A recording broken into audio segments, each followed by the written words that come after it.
पर्यावरण से जुड़े मसलों पर लगातार अपनी आवाज उठाने वाले चर्चित सोनम वांगचुक को फिलहाल सुप्रीम कोर्ट से कोई राहत नहीं मिली है। इस मामले पर सोमवार को जब कोर्ट की सुनवाई शुरू हुई तो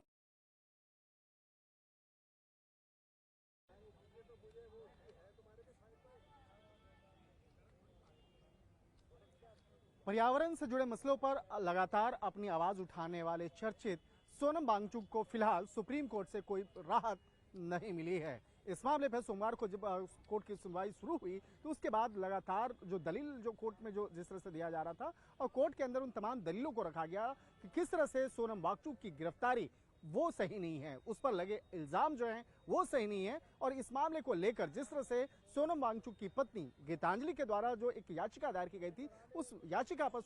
सुप्रीम कोर्ट में सुनवाई हुई। सुप्रीम कोर्ट में जो सुनवाई हुई है उस सुनवाई के दौरान में कुछ जो महत्वपूर्ण पॉइंट्स हैं उसको जानना बेहद जरूरी है, जिसमें कि सबसे महत्वपूर्ण पॉइंट्स की अगर बात करें तो इस मामले की जब सुनवाई चल रही थी, कोर्ट में तमाम दलील दिए जा रहे थे, तो सोनम वांगचुक के जो वकील हैं उनसे कोर्ट ने पूछा कि इस मामले पे आप हाईकोर्ट क्यों नहीं गए। तो उसके बाद सोनम वांगचुक की तरफ से कपिल सिब्बल ने कहा कि कौन सा हाई कोर्ट। तो इस मामले पर फिर कोर्ट ने पूछा कि इस मामले पर अगले जो मंगलवार को जब इस मामले की सुनवाई होगी तब इस मामले पे आपसे ही जवाब पूछा जाएगा कि कौन सा हाई कोर्ट। हालांकि ये महज टिप्पणी थी और इस मौखिक टिप्पणी के साथ साथ कई और भी सवाल जवाब किए गए, लेकिन कोर्ट के द्वारा इस मामले पर केंद्र सरकार, लद्दाख सरकार और इसके साथ साथ जोधपुर जेल प्रशासन को भी नोटिस जारी किया गया है। और इस मामले पर अगली तारीख को यानी कि अगले सप्ताह के मंगलवार को जब इस मामले पर सुनवाई होगी तो उसके बाद इस मामले पर आगे तमाम दलीलों को और तमाम जो जवाब है वो कोर्ट के सामने रखा जाएगा। अब बात करते हैं कि जिस तरह से सोनम वांगचुक की गिरफ्तारी हुई तो गिरफ्तारी का जो प्रमुख जो मसला है उन तमाम मसलों को लेकर जिस तरह से याचिका दायर हुई वो याचिका क्या था और याचिका में किस तरह से तमाम बातों का जिक्र किया गया। तो इस मामले में जो याचिका है उस याचिका में इस बात का जोर दिया गया है, इस बात को स्पष्ट तौर पे लिखा गया कि जिस तरह से सोनम वांगचुक के खिलाफ जो कई आरोप लगे हैं वो आरोप बेबुनियाद है। जिस तरह से चाइना कनेक्शन, पाकिस्तान कनेक्शन और उससे जोड़ करके जो अवैध तौर पर मनी लॉन्ड्रिंग और इसके साथ साथ कई जो पैसे का लेन देन, उन तमाम मसलों को जोड़ करके जिस तरह कई सवाल उठाए गए हैं, इस सवाल को लेकर याचिका दायर की गई और कहा गया कि ये तमाम जो आरोप हैं वो बेबुनियाद है और इस मामले पे कहीं से भी उसका कनेक्शन सोनम वांगचुक के साथ में सीधे तौर पे नहीं है। और जिस तरह से उसके खिलाफ, सोनम वांगचुक के खिलाफ जिस तरह से बेहद संगीन धाराओं के तहत मामला दर्ज किया गया, खास तौर पर जो से लगाया गया जो राष्ट्रीय सुरक्षा कानून है उसके तहत उनको हिरासत में लिया गया, तो उन तमाम मसलों को ध्यान में रखते हुए कई तरह के सवाल उठाए गए। इसके साथ ही उस याचिका में इस बात का भी कहा गया कि इस मामले पे चाइना और पाकिस्तान के साथ साथ जो सोनम वांगचुक की जो एक गांधीवादी तरीके से जो उनका विरोध प्रदर्शन या अपनी आवाज उठाने का पर्यावरण से जुड़े मसलों पर जिस तरह से आवाज उठाते हैं, कहीं न कहीं उसको चोट पहुंचाने की ही कोशिश की गई है। और जिस तरह से उनको हिरासत में लिया गया तो हिरासत में लेने की जो तरीके हैं उसको भी सवाल उठाए गए। हालांकि यहाँ पर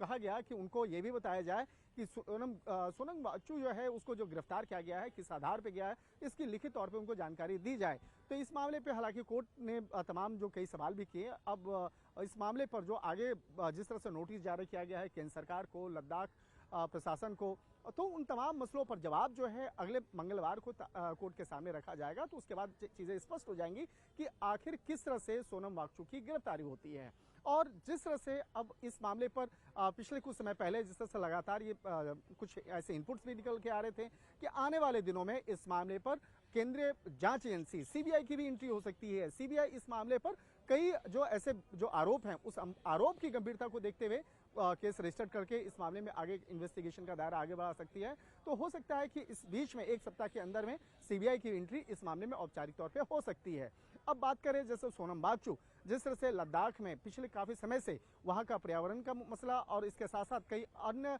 जो मसले हैं राज्य से जुड़े, राज्य का जो दर्जा है उससे जुड़े मामले पर जिस तरह सवाल उठाते आ रहे हैं, तो अब जिस तरह से उनकी हिरासत में लेना, जिस तरह से गिरफ्तारी और गिरफ्तारी के बाद जिस तरह से अब आरोप लग रहे हैं, बेहद गंभीर आरोप लग रहे हैं,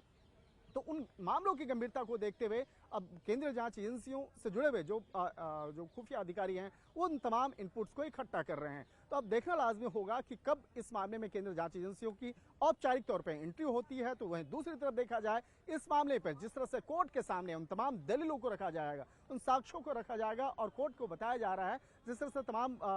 सोनम वांगचुक के खिलाफ किस तरह से ये मामला रजिस्टर्ड हुआ, तो एक देखना लाजमी होगा कि कोर्ट उन तमाम दलीलों को किस तरह से देखता है, उन तमाम साक्ष्य और बयानों को किस तरह से आगे देखेगी और क्या इस बीच में एक सप्ताह के दौरान में क्या इस मामले में सोनम वांगचुक के वकील के द्वारा इस मामले पे आगे कोर्ट में जो हाई कोर्ट में जाने की जो बात है, क्या हाई कोर्ट में भी जाएंगे, क्या हाई कोर्ट में भी इस मामले को लेकर वहां पे याचिका दायर होगी और वहां पे एक तरफ देखा जाए हाई कोर्ट में अगर वो जाते हैं तो क्या सुप्रीम कोर्ट में उन तमाम दलीलों को किस तरह से फिर आगे रखा जाएगा। तो एक तरह से कहा जा सकता है ये कानूनी, एक तरफ से कानूनी पेच, दूसरी तरफ देखा जाए जो कानूनी अड़चने जो हैं वो भी सोनम वांगचुक के खिलाफ में काफी आ रही है, क्योंकि सोनम वांगचुक के खिलाफ जिस तरह से राष्ट्रीय सुरक्षा कानून के तहत मामला दर्ज किया गया और जिस तरह से काफी संगीन धाराओं के तहत मामला दर्ज किया गया है, उसमें कई जो ऐसे इनपुट्स आ रहे हैं वो बेहद चौंकाने वाले हैं। और खास तौर पर जिस तरह से चीन और पाकिस्तान से जुड़े कनेक्शंस की जो बातचीत की जा रही है और उससे जुड़े हुए कई इनपुट सामने आ रहे हैं, तो निश्चित तौर पे अगर उसमें सच्चाई है, अगर उस मामले की सच्चाई के लिए जांच एजेंसी अब आगे काम करती हैं, तो निश्चित तौर पे कह सकते हैं कि इस मामले में कई लोगों की मुश्किलें बढ़ सकती हैं। लेकिन इस मामले में अब कोर्ट में किस तरह से उन तमाम दलीलों को आगे रखा जाएगा और कहा जा सकता है कोर्ट के सामने उन तमाम दलील और साक्ष्य को जब रखा जाएगा तो कोर्ट इस मामले में क्या आने वाले दिनों में सोनम वांगचुक को राहत देती है या नहीं, बेहद दिलचस्प होगा। तो फिलहाल एक कह सकते हैं कि कुछ दिनों का वक्त है, जो अगले मंगलवार तक का वक्त है, उस मंगलवार तक में कोर्ट में किस तरह से बाकायदा कोर्ट की आगे की कार्रवाई होगी वो देखना बेहद दिलचस्प होगा। तो वहीं अब फिलहाल इंतजार हो रहा है कि केंद्रीय जांच एजेंसी इस मामले में आगे किस तरह से केस को दर्ज करती है।